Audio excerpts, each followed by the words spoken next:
Hello students, वेदांत academy के YouTube channel पर मैं दीपक पवार आपका स्वागत करता हूं। जैसे कि हमने पीवाईक्यूज की एक सीरीज शुरू की थी जिसमें अब तक हम 5 क्लासेस डिस्कस कर चुके हैं और ये सीरीज जो है जिसमें अभी हम जो डिस्कस करने वाले हैं ये इंग्लिश के कॉमन एरर्स की सीरीज है। ठीक है, हर एक क्लास में हर एक वीडियो में हम 10 क्वेश्चंस को डिस्कस करते हैं और उसमें न केवल हम आपको एरर्स बताते हैं कि एरर किस पार्ट में है, बल्कि उससे रिलेटेड जो रूल है जिसको ना फॉलो करने की वजह से सेंटेंस में एरर है वो भी हम डिस्कस करते हैं। तो चलिए शुरू करते हैं पहले क्वेश्चन के साथ। ये क्वेश्चन नंबर 51 है क्योंकि पिछले 5 वीडियोस में हम 10-10 हर एक वीडियो में क्वेश्चंस डिस्कस करके तक 50 क्वेश्चंस डिस्कस कर चुके हैं। देखिए सेंटेंस है, scarcely had I arrived then the train left. देखिए जब कभी भी आप स्कार्सली यूज करेंगे, ये वर्ड है स्कार्सली, इसका मीनिंग होता है आप कह लो हार्डली या फिर मुश्किल से ही। ठीक है, अगर हिंदी में कहना चाहेंगे तो इसका मीनिंग है मुश्किल से ही, है ना। मुश्किल से ही हैड आई अराइव्ड, मैं पहुंचा था, मैं मुश्किल से पहुंचा ही था।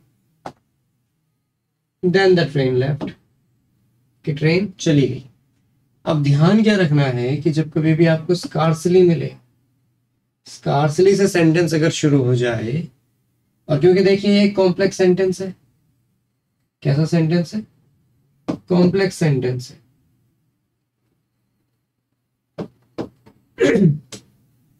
तो यहां पे एक क्या आएगा? कनेक्टर होगा।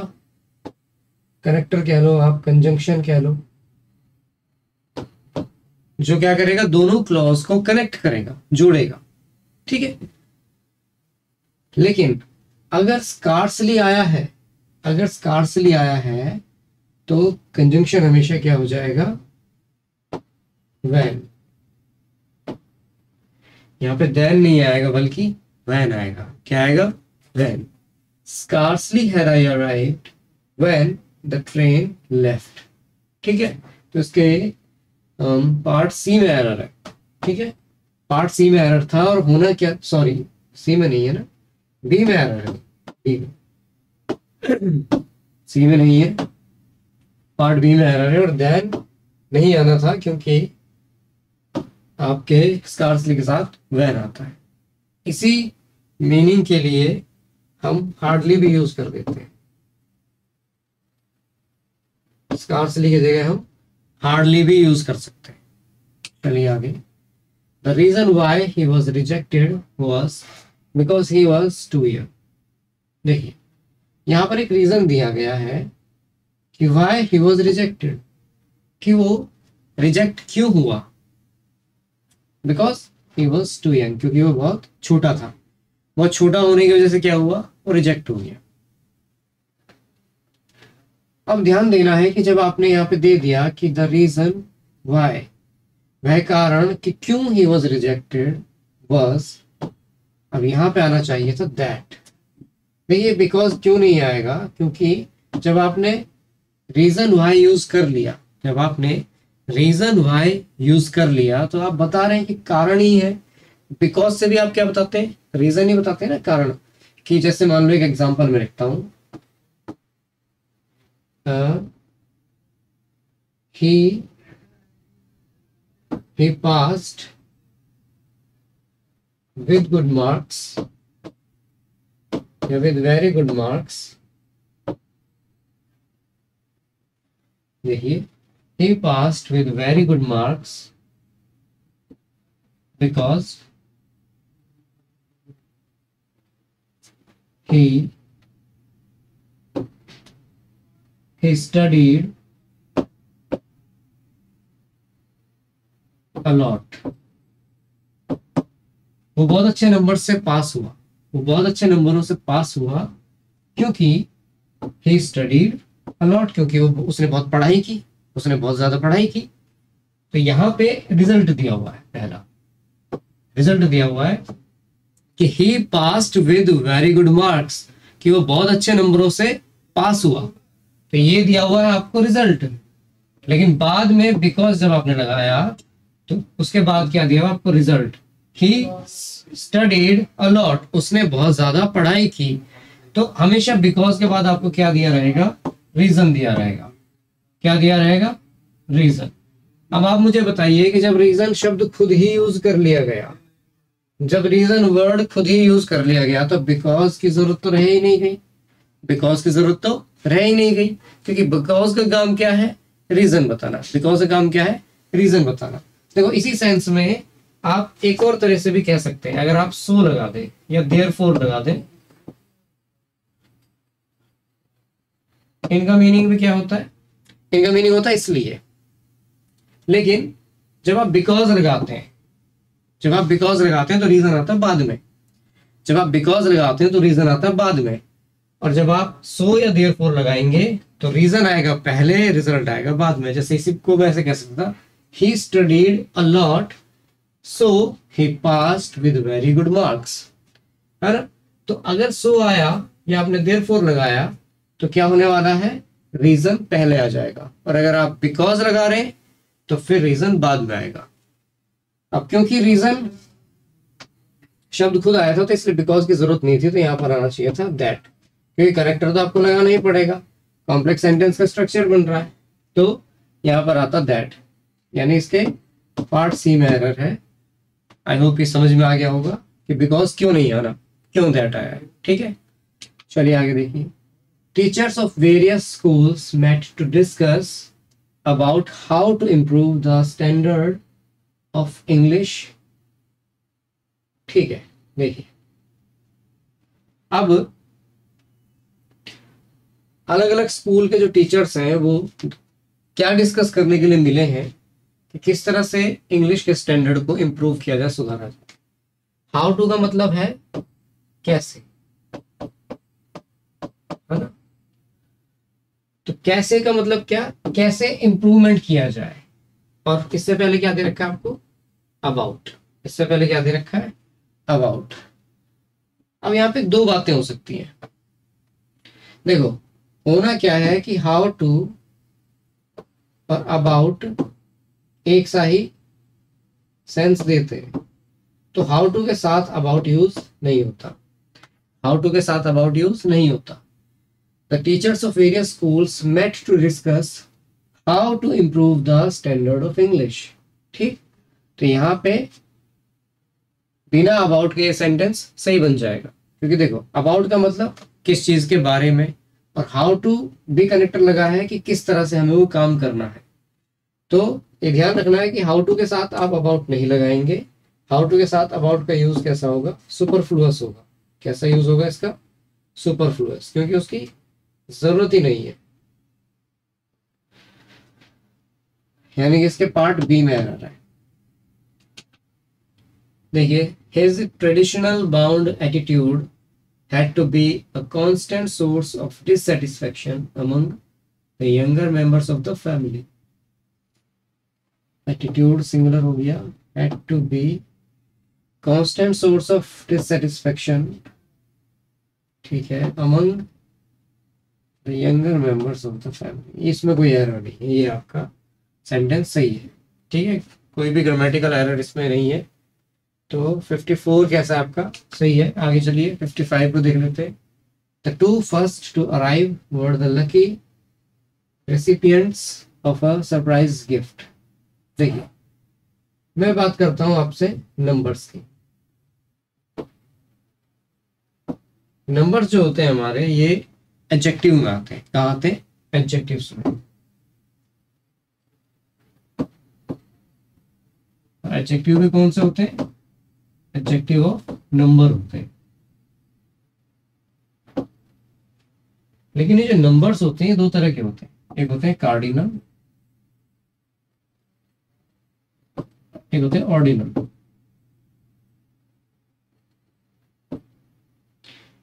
कार्डिनल होते हैं आपके जैसे 1 2 3, मैंने ऐसे लिख दिया, नहीं तो आपको लिखना कैसे 1 2 3 इस तरह से। ठीक है, ऑर्डिनल होते हैं जैसे आपका फर्स्ट, सेकंड, थर्ड, इस तरह से। हमेशा ध्यान रखना है। अच्छा, कुछ लोगों को ये कंफ्यूजन हो सकती है कि भाई याद कैसे करेंगे। तो देखो, ये जो शब्द आया है ऑर्डिनल, ये शब्द आया आपके ऑर्डर से। ऑर्डर, ऑर्डर का मतलब होता है क्रम। ऑर्डर का मतलब हमेशा आदेश नहीं होता, ऑर्डर का मतलब क्रम भी होता है कि भाई ऑर्डर में, किस ऑर्डर में है। तो क्रम किस हिसाब से रखोगे आप कि भाई क्रम में कौन पहला है, कौन दूसरा है, कौन तीसरा है। यानी इंग्लिश में क्या कहेंगे, which one is first, second और थर्ड, फोर्थ, फिफ्थ, जो कुछ भी है। अब मान लीजिए कि कार्डिनल और ऑर्डिनल दोनों ही तरह के नंबर्स एक साथ आ रहे हो किसी सेंटेंस में। मान लीजिए कि कार्डिनल और ऑर्डिनल एक साथ आ रहे हो, तो हमेशा ध्यान रखना है कि आप पहले ऑर्डिनल लिखेंगे, ऑर्डिनल ये है ये, प्लस कार्डिनल। जैसे इसमें दिया टू फर्स्ट। अब आप मुझे बताइए, अगर मैं इसको समझने की कोशिश करूं टू फर्स्ट को, मान लो क्लास में अगर कोई फर्स्ट आएगा तो कितने फर्स्ट आएंगे। फर्स्ट उसी को तो कहते हैं जो सबसे पहला होता है।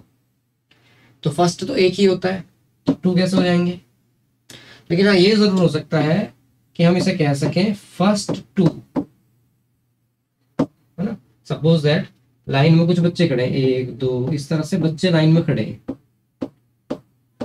और आपने पहले तीन लेने, तो फर्स्ट थ्री ले लिया आपने, फर्स्ट फोर ले लिए, फर्स्ट टू ले सकते थे, फर्स्ट सेवन ले सकते हो।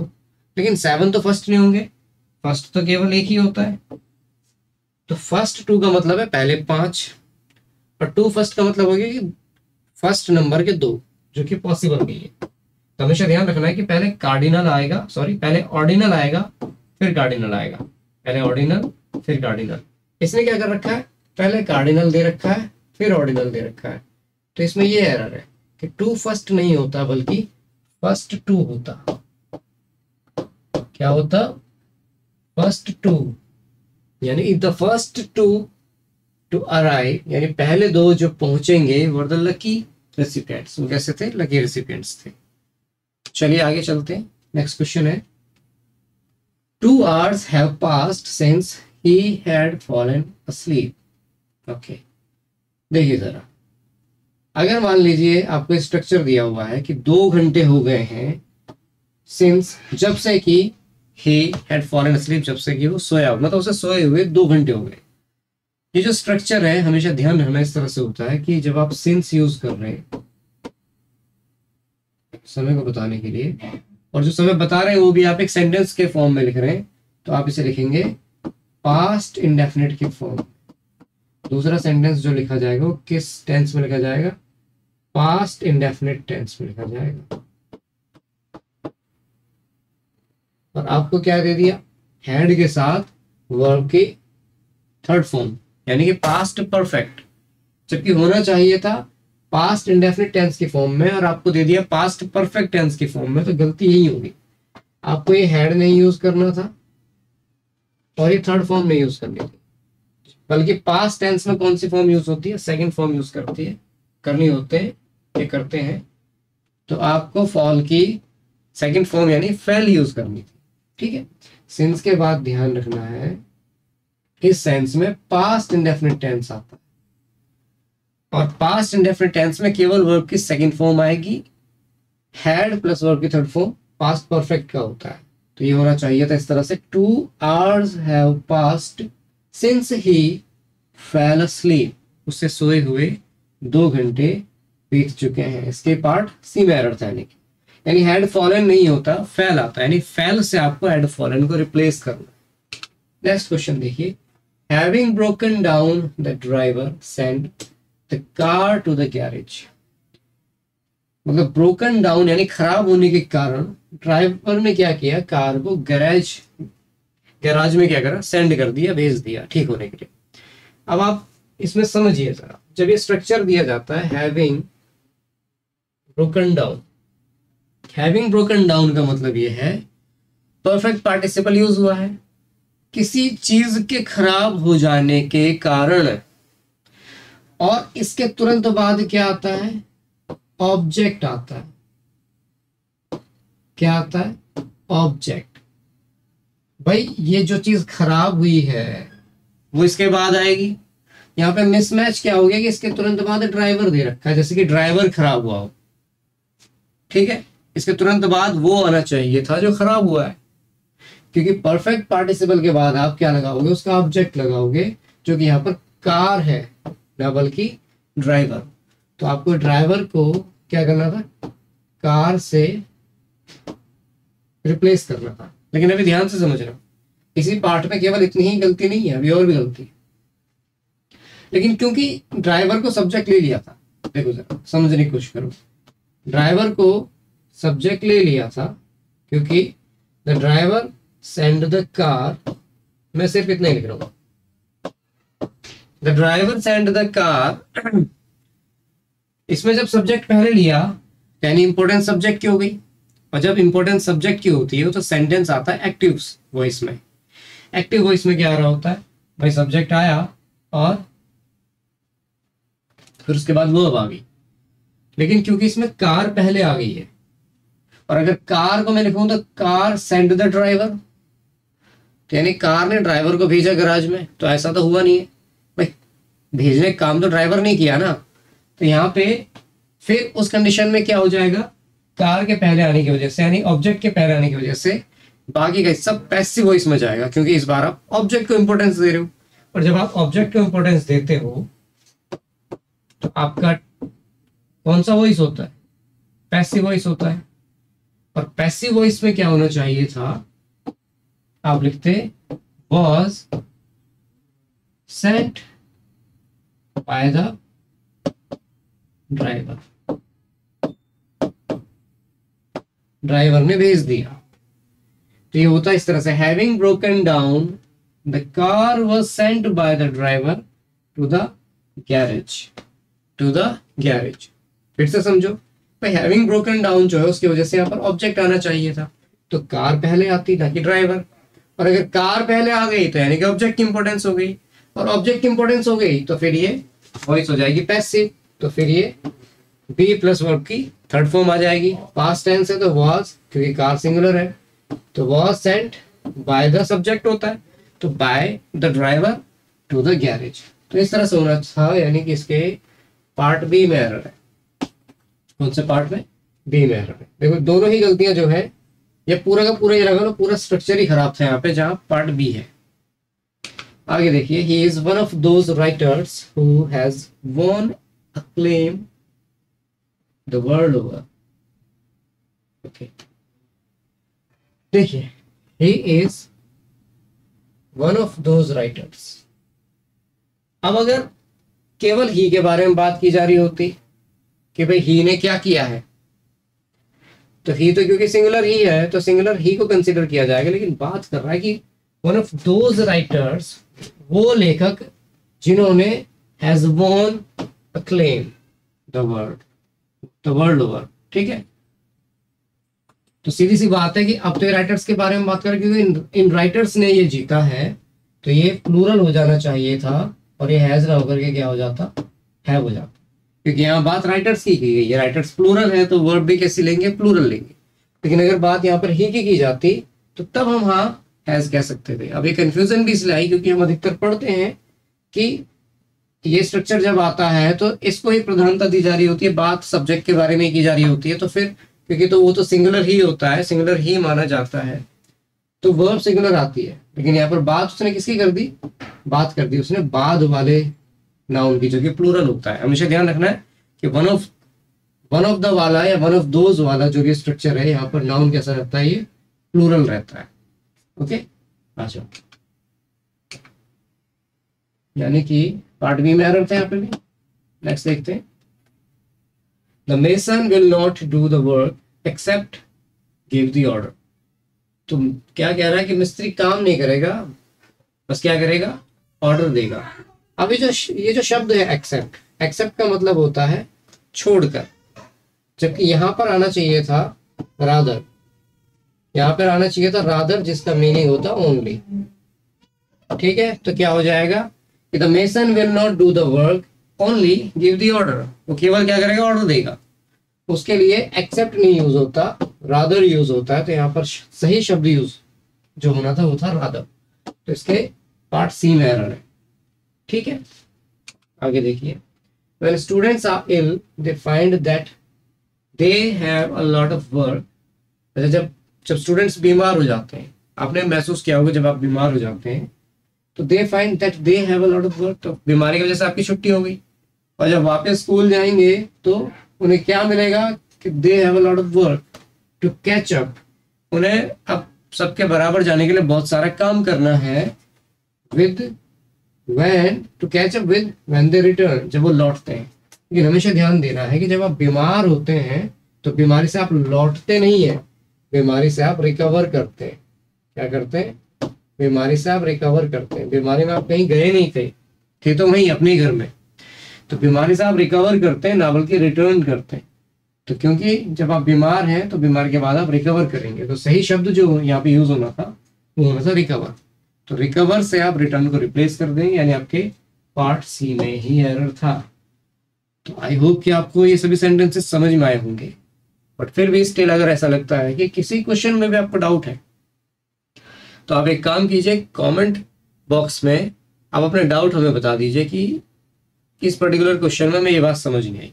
वैसे तो अगर आप वीडियो को 1-2 बार 2-3 बार देखेंगे तो मेरे हिसाब से आपको समझ में आ जाना चाहिए। इस पर्टिकुलर हिस्से में मान लो सपोज दैट आपको प्रॉब्लम होती भी है तो आप उसी को क्या करो, रिवाइंड करके देख लो, दोबारा से पीछे करके देख लो, आपको समझ में आ जाएगा।